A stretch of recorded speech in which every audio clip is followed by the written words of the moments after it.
நண்பர்க்குரிய அருமை மக்கள், சுபவுடைய தொழுகையை தொழுது முடித்துவிட்டு அமர்ந்திருக்கிறோம். அல்லாஹ் தபாரக்கு வ தஆலா இந்த உலகத்தை படைத்து இந்த உலகத்திலே நம்மை படைத்திருக்கிறான். நாம் இந்த உலகத்தில் வாழ்ந்து கொண்டிருக்கிறோம். நாம் எப்படி வாழ்ந்து கொண்டிருக்கிறோம் என்றால், நாம இந்த உலகத்தில் வாழவில்லை.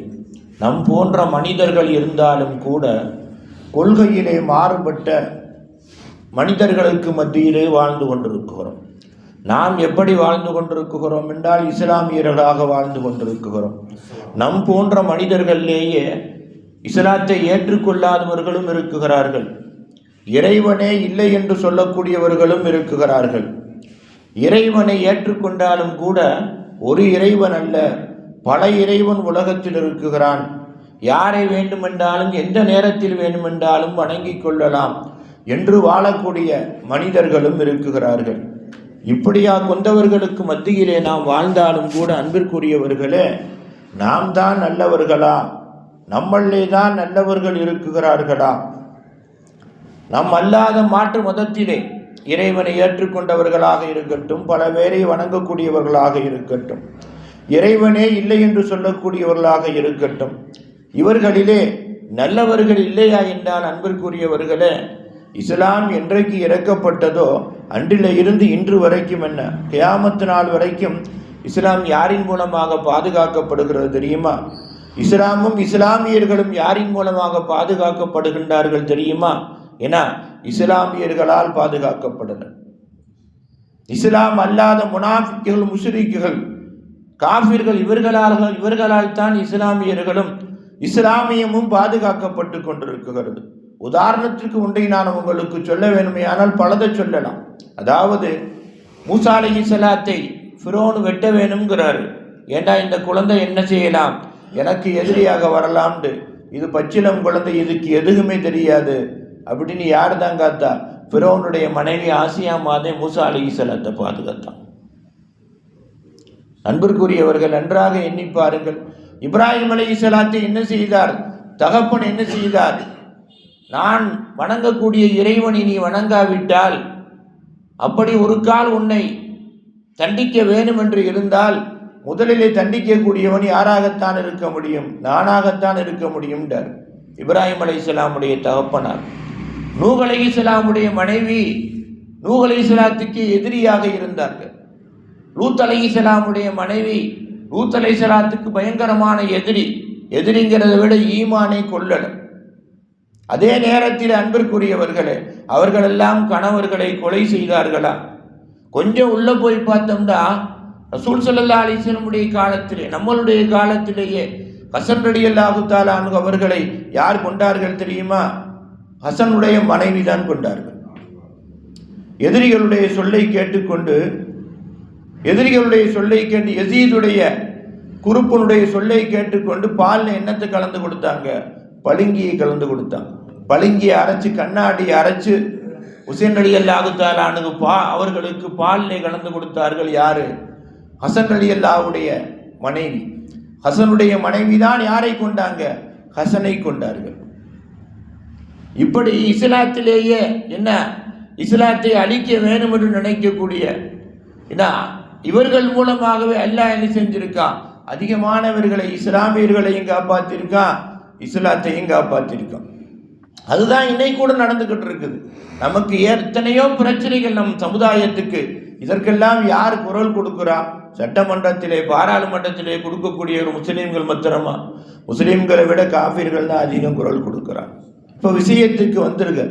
ஆக நம் மதத்தில் யார், நம் மார்க்கத்தில் எப்படி நல்லவர்கள் இருக்குகிறார்களோ அதே மாதிரி நல்லவர்கள் மாற்று மதத்திலேயும் இருக்குகிறார்கள். எந்த அளவுக்கு இருக்காங்க? நாம் பிரியப்படும் அளவுக்கு இருக்குகிறார்கள். இவர்களில் யாராவது ஒருவர், அல்லது நாம் நினைக்கக்கூடியவர், அல்லது நமக்கு தெரிந்தவர் ஒருவர் இஸ்லாத்தை ஏற்றுக்கொண்டால் அன்பிற்குரிய அருமை பெருமக்களே, நமக்கு என்னவா இருக்கும்? மிக சந்தோஷமாக இருக்கும். இவர்களோ, நமக்கு தெரிந்த நல்லவர்களுடைய தகப்பன்மார்களோ நம்மளுடைய கையை பிடித்து இஸ்லாத்தை ஏற்றுக்கொண்டால் நமக்கு எவ்வளவு சந்தோஷமாக இருக்கும். எந்த நிலையிலே நம்மளுடைய தாயோ தகப்பனோ, நம்மளுடைய பெரிய தந்தையோ பெரிய தாயோ இஸ்லாம் அல்லாமல் அல்லது இஸ்லாமாக இருந்து தொழுகை வணக்கம் இல்லாமல் கடைசி நேரத்திலே கலிமா இல்லாமல் இறந்து போன சூழ்நிலையிலே நல்லா புரியணும். நம்மளுடைய தாயோ தகப்பனோ, நம்மளுடைய பெரிய தந்தையோ பெரிய தாயோ இஸ்லாம் அல்லாமல் இறந்து போன சூழ்நிலையிலே அல்லது இஸ்லாமாக இருந்து இஸ்லாத்திற்கும் அவர்களுக்கும் சம்பந்தம் இல்லாத சூழ்நிலையிலே இறந்து போன சூழ்நிலையிலே நமக்கு தெரிந்த காஃபிர்களுடைய தாய் தகப்பன் இஸ்லாத்தை ஏற்றுக்கொண்டால் யார் கையை பிடிச்சு? நம் கையை பிடிச்சு. எந்த நிலையிலே? அந்த தாய் தகப்பனுடைய மகனார் நம் கூடவே இஸ்லாமாக இருக்கக்கூடிய சூழ்நிலையிலே இஸ்லாத்தை ஏற்றுக்கொண்டால் நமக்கு என்னவாயிருக்கும்? ஏகப்பட்ட சந்தோஷம் வருமா வராதா? இப்படித்தான் நேற்று நம்ம சொன்னோம் அல்லவா, அபூபக்கர் சித்திக்குடைய தகப்பனார் எத்தனை வருஷத்துக்கு பின்னால இஸ்லாத்தை ஏற்றுக்கிட்டாரு? அபூபக்கர் சித்திக் இஸ்லாத்தை ஏற்று 21 ஆண்டு காலங்களுக்கு பின்னால் மக்கா வெற்றி அடைந்த பின்னால் தன்னுடைய தகப்பனை கூட்டிக்கிட்டு வர்றாரு. ரசூலுல்லாவை பார்த்தவொன்னே அவர் என்ன செஞ்சார்? இஸ்லாத்தை ஏற்றுக்கிறார்.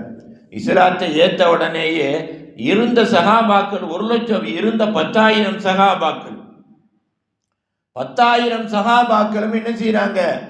பயங்கரமான சந்தோஷத்துல இருக்காங்க. அபூபக்கருடைய தகப்பனார் இஸ்லாத்தை ஏற்றுக்கொண்டார். ஆனால் ஒரு அற்புதம் என்ன தெரியுமா அன்பிற்குரியவர்களே? ஒரு சரியான அற்புதம். அபூபக்கருடைய தகப்பனார் இஸ்லாத்தை ஏற்றுக்கிட்டாரு, எல்லாம் சந்தோஷமாக இருக்காங்க. சந்தோஷமாக இருந்தவர்கள் ரசூல் முதல் கொண்டு அபூபக்கரை பார்க்குகிறார்கள். அபூபக்கர் அழுது கொண்டிருக்கிறார். அபூபக்கருடைய தகப்பனார் இஸ்லாத்தை ஏற்றுக்கிட்டாருன்னு எல்லாம் சந்தோஷமா இருக்காங்க. ரசூலுல்லாவே சந்தோஷமா இருக்காங்க. ஆனால் அபூபக்கருடைய முகத்திலே கண்ணீர் தாரதாரையாக ஓடிக்கொண்டிருக்கிறது. இருக்கவங்களுக்கும் புரியல.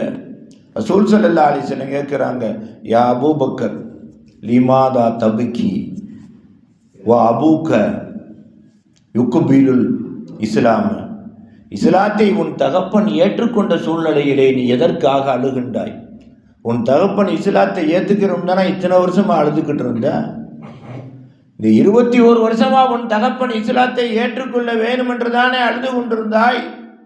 உன் தகப்பன் தான் இஸ்லாத்தை ஏற்றுக்கிட்டாரே, எல்லோரும் சந்தோஷமாக இருக்கிறார்கள், நானும் சந்தோஷப்பட்டு கொண்டிருக்கிறேன். இந்த சூழ்நிலையிலே நீ எதற்காக அழுது கொண்டிருக்கிறாய்?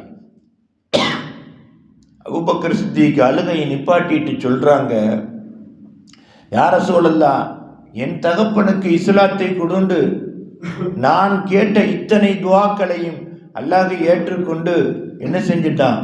உங்களுடைய கையை பிடித்து இஸ்லாத்தை ஏற்றுக்கொள்ளக்கூடிய பாக்கியத்தை கொடுத்து என் தகப்பனை உலகத்திற்கும் இஸ்லாம் என்று அறிமுகப்படுத்தி, நல்லா கவனிக்கணும், உலகத்திற்கும் இஸ்லாம் என்று அறிமுகப்படுத்தி நாளை சுவனத்திலேயும் தந்தை கூட இருக்கக்கூடிய பாக்கியத்தை நான் பெற்றுவிட்டேன். ஆமா, இப்ப எதுக்கு அழுகிற?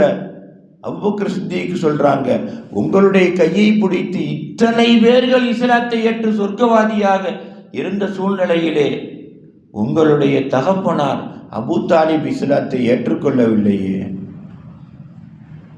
அபூ தாலிபுக்காக நீங்கள் எத்தனை துவா செய்தீர்கள், எத்தனை கண்கலங்கினீர்கள் அல்லாஹ்விடத்திலே.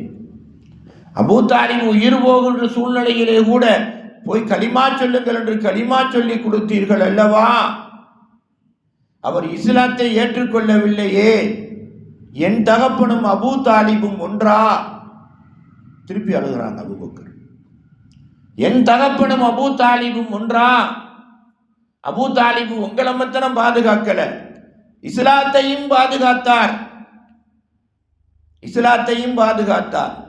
அபூ தாலிபுடைய தகப்பனார் காபத்துல்லாவை இடிக்க வருகின்ற பொழுது, இறைவா இது உன்னுடைய காபத்துல்லாவாக இருக்குமையானால் இந்த அபிரகாம் மன்னருடைய படையையும் அபிரகாமையும் அழிக்க வேண்டியது உன்னுடைய கடமை என்று அல்லாஹ்விடத்திலே கேட்டாரே, அந்த தகப்பனுக்கு பிறந்து உங்களையும் இஸ்லாத்தையும் காத்த உங்களுடைய கையை பிடித்து இத்தனை லட்சோப மக்கள் இஸ்லாத்தை ஏற்றுக்கொண்ட சூழ்நிலையிலே அந்த அபூ தாலிப் அவர்களுக்கு அந்த பாக்கியம் கிடைக்கவில்லையே என் தந்தை நாளைக்கு என்னோடு சுவனத்தில் இருப்பார் உங்களுடைய கையை பிடித்து இஸ்லாத்தை ஏற்றுக்கொண்டதின் பரக்கத்தினால். ஆனால் உங்களுடைய தகப்பனார் அபூ தாலிப் சொர்க்கத்தினுடைய மேல்தட்டிலே இருப்பார் என்றல்லவா சொல்லுகின்றீர்கள்? அல்லாஹ் சொன்னதாக. அபூ தாலிப் இறந்து போனோம் நிலைமை என்னன்னு கேட்டாங்க ரசூலுல்லாஹ்.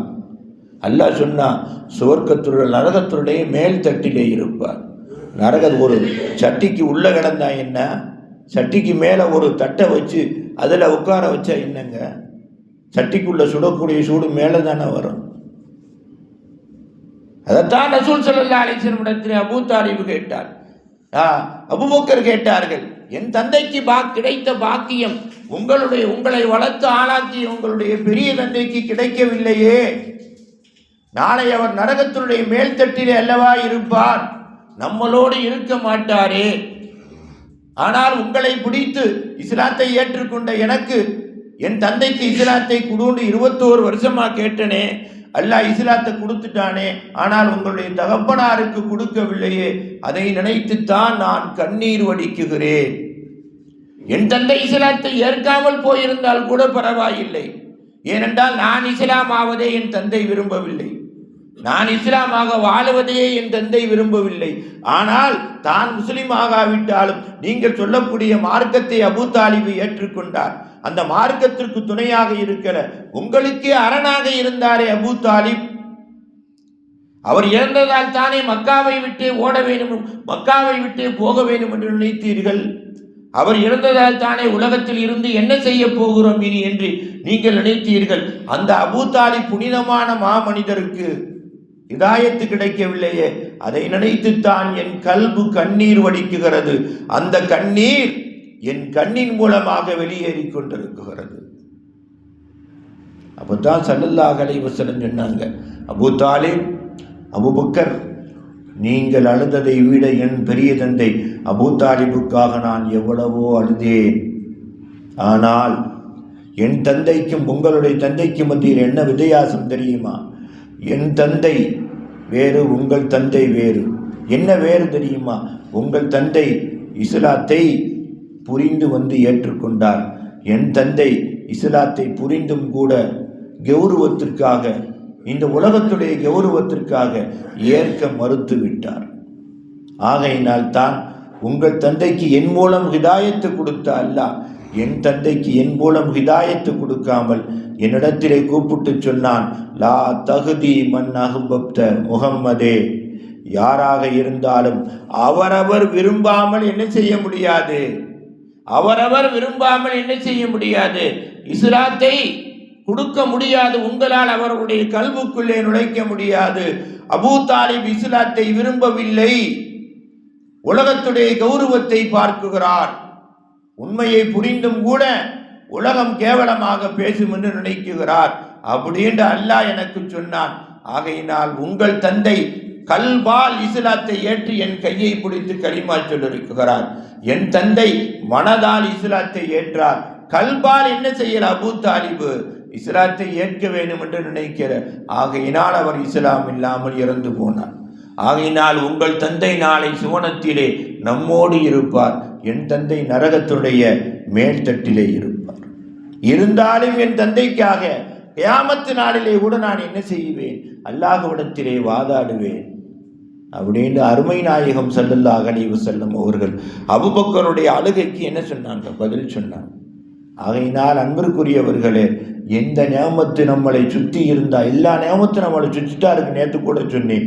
ஆனால் அந்த நியாமத்துகளை எல்லாம் ஒவ்வொன்றாக அனுபவிக்கக்கூடிய பாக்கியம் கிடைக்க வேண்டுமையானால் அல்லாஹ்விடத்தில் கேட்டுக்கொண்டே இருக்கணும். எதை கேட்குறோமோ அதை மனசார கல்வால உடல் உறுப்புகளால் நாம் நேசிக்க வேண்டும். நாம் நேசித்தால்தான் அல்லாஹ் கொடுப்பான். நாம் நேசிக்காததை அல்லாஹ் கொடுக்க மாட்டான். நாம் வெறுக்கக்கூடியதை அல்லாஹ் நம்மளை விட்டு விலக்கவும் மாட்டான். நாம் எதை பிரியப்படுகிறோமோ அதை அல்லாஹ் கொடுப்பான். நாம் எதை வெறுக்குகிறோமோ அதை நாம் வெறுத்து தள்ளுவதற்கு முன்னால் அல்லாஹ் வெறுத்து தள்ளி விடுவான். ஆகையினால் இந்த உலக வாழ்க்கையிலும் சரி, மறு உலக வாழ்க்கையிலும் சரி, அல்லாஹ் ரசூலுடைய சொல்லுக்கு நாம் அடிபணியக்கூடியவர்களாக இருந்தால் அவனுடைய நியாமத்து எல்லாவற்றையும் நேசிக்கணும். அந்த நியாமத்தை கொடுத்ததற்கு நன்றி செலுத்தணும். அதை முதல்ல நம்ம விளங்கணுங்க.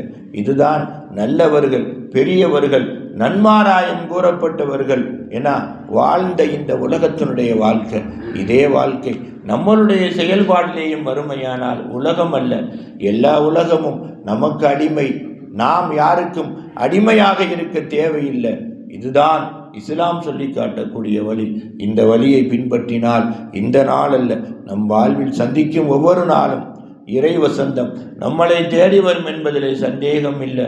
அந்த நல்ல பாக்கியத்தை வல்லநாயன் ரப்பு தாலா உங்களுக்கல்ல, எனக்கல்ல, நம் சந்ததிகளுக்கும் கொடுத்து, நம்மளுடைய முன்னோர்கள் யாராவது இஸ்லாம் அல்லாமல் அல்லது இஸ்லாத்தை ஏற்று சரிவர பின்பற்றாமல் இறந்து போயிருந்தார்களே, ஆனால் அவர்களுடைய பாவங்களையும் மன்னித்து அவர்களுக்கும் இஸ்லாத்தை கொடுத்து நாளை சுவனத்திலே அவர்களோடு நாம் நம்மளுடைய சந்ததிகளோடு பெருமானாரோடு பெருமானாருடைய குடும்பத்தோடு வாழக்கூடிய பாக்கியத்தை தந்து அருள்புரிவானாக.